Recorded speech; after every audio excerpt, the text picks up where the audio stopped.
des diables du samedi 25 juillet 2020 sur les difficultés dans la vie du croyant. Le Seigneur Jésus-Christ, à travers sa passion, sa mort et sa résurrection, vient montrer aux croyants que la grâce de Dieu se mérite.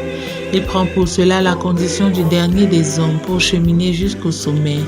Il passe par la souffrance pour donner une leçon à toutes ces créatures qui doivent, à son exemple, affronter et surmonter les épreuves et les difficultés de la vie. Les hommes n'ont plus qu'à le suivre. Il est d'ailleurs ferme à ce sujet, je cite, « Si quelqu'un veut venir à ma suite, qu'il se réunisse lui-même et prenne sa croix et qu'il me suive. » Fin de citation. Matthieu chapitre 16, verset 24. Par cette déclaration, le Seigneur vient donner aux croyants des secrets pour retrouver le chemin qui conduit à Dieu. De même qu'il met à sa disposition des astuces pour non seulement se libérer de l'oppression des forces du mal, mais aussi pour affronter et triompher des difficultés existentielles auxquelles il est confronté.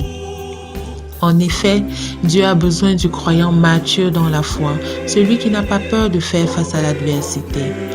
Au regard de ce qui précède, notre analyse réflexive sera menée sur les difficultés face aux choix à opérer dans la vie du croyant, sur comment vaincre les difficultés auxquelles le croyant fait face, ainsi que sur les leçons à tirer à la fin de ces difficultés. Que peut-on dire des difficultés face aux choix à opérer dans la vie du croyant? Nous dirons d'entrée de jeu que du point de vue étymologique, le mot difficulté vient du latin difficultas, qui veut dire obstacle, embarras. Il signifie littéralement le caractère de ce qui est ressenti comme difficile ou est difficile à faire, soit en tenant compte des capacités du sujet, soit à cause de la nature de l'objet, soit du fait des circonstances. Dieu envoie l'homme dans le monde pour qu'il se forme, se cultive, afin d'avoir la connaissance nécessaire pour mener une vie de vertu qui lui soit agréable. L'orgueil, inhérent à la nature humaine, amène le croyant à penser qu'il peut se passer de son Créateur. Il abuse de la liberté dont il dispose pour faire les choix de vie qui n'entrent pas dans les plans de son Créateur. Cet orgueil peut être la cause des difficultés auxquelles le croyant fait face. Josué, en reprenant le flambeau de la mission à lui confiée par Dieu à la suite de Moïse, mettait le peuple en garde contre l'usage de la liberté dont il dispose. En ces termes, je cite, « Mais s'il ne vous plaît pas de servir le Seigneur, choisissez aujourd'hui qui vous voulez servir. Soit les dieux qu'ont servi vos pères lorsqu'ils étaient au-delà du fleuve, soit les dieux des Amorites, dans le pays desquels vous habitez. Moi et ma maison, nous servirons le Seigneur. » Fin de citation. Josué chapitre 24, verset 15. Ainsi, poser les actes qui sont contraires à la volonté de Dieu n'est pas sans conséquence sur le plan familial, professionnel, sentimental, etc. Même quand le croyant amorce une démarche de réconciliation avec son Créateur, cela ne supprime pas toutes les conséquences de la faute sur le plan humain. La désobéissance et le refus d'exécuter l'ordre de Dieu par Jonas ne sont pas restés impunis. Il est écrit, je cite, « Alors le Seigneur dépêcha un grand poisson pour engloutir Jonas, et Jonas demeura dans les entrailles du poisson 3 jours et 3 nuits. » Fin de citation. Jonas chapitre 2, verset 1. De même, la formation humaine intégrale basée sur la connaissance et la mise en pratique de la parole de Dieu, la morale universelle, peut amener le croyant à rencontrer les difficultés. En effet, Dieu peut les utiliser dans le but d'éduquer, sanctifier et parfaire la foi de son serviteur. Pour l'aider à être un bon leader, celui qui est capable de compatir à la souffrance du prochain, il est écrit, je cite, « Eux, en effet, c'était pour un temps, selon leurs impressions, qu'il nous corrigeait. Lui, c'est pour notre profit, en vue de nous communiquer sa sainteté. » Fin de citation. Hébreux chapitre 12, verset 10. Enfin, le croyant qui s'engage à la suite de Dieu doit briller par un comportement exemplaire.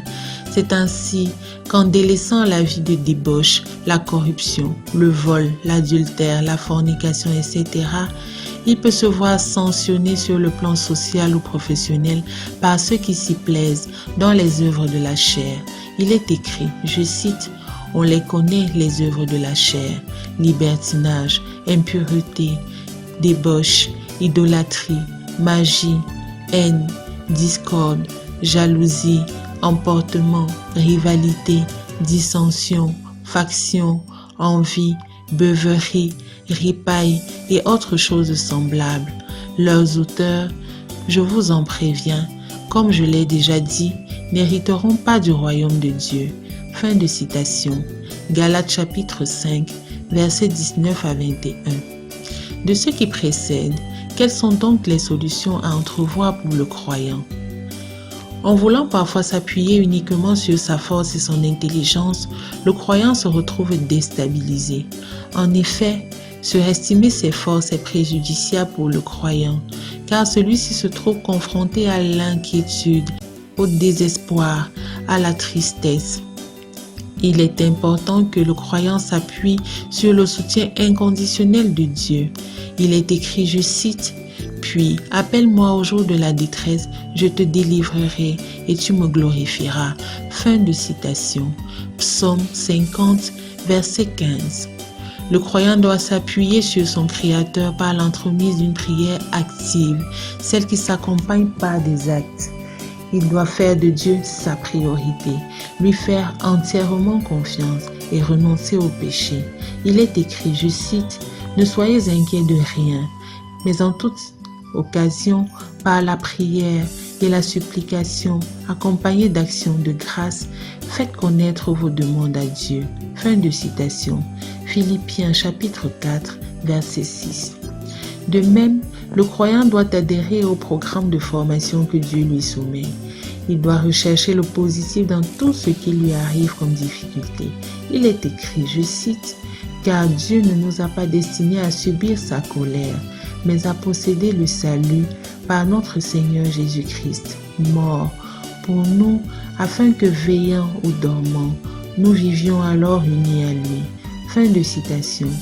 1 Thessaloniciens chapitre 5, des versets 9 à 10. Donc les obstacles sont un moyen de se découvrir en tant que personne et en tant que croyant.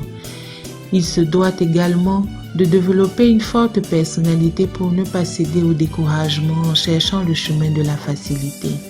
Si la société incite à tout laisser tomber lorsque cela devient trop dur, Dieu appelle le croyant à persévérer, car la foi triomphe des batailles. Enfin, quelle leçon doit-on tirer à la fin des difficultés? Le croyant doit être uni à son Créateur pour rester fort dans les moments difficiles. En effet, le croyant doit faire face de maturité et d'adhésion totale au projet de Dieu. Il doit faire des efforts pour ne pas trahir cette confiance en laissant les difficultés faire naître en lui le doute. Le croyant ne doit pas perdre de vue que c'est Dieu, la source de toutes les grâces, et que c'est auprès de lui qu'il doit puiser toutes les forces par la prière pour surmonter les obstacles du quotidien. Il est écrit, je cite, « Je suis la vigne, vous êtes les sarments. Celui qui demeure en moi et en qui je demeure, celui-là portera du fruit en abondance, car en dehors de moi, vous ne pouvez rien faire. Si quelqu'un ne demeure pas en moi, il est jeté dehors comme le sarment. Il se dessèche, puis on les ramasse, on les jette au feu et ils brûlent. » Fin de citation. Jean chapitre 15, versets 5 à 6.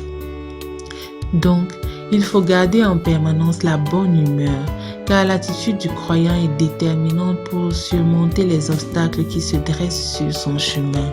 Loué soit Jésus-Christ.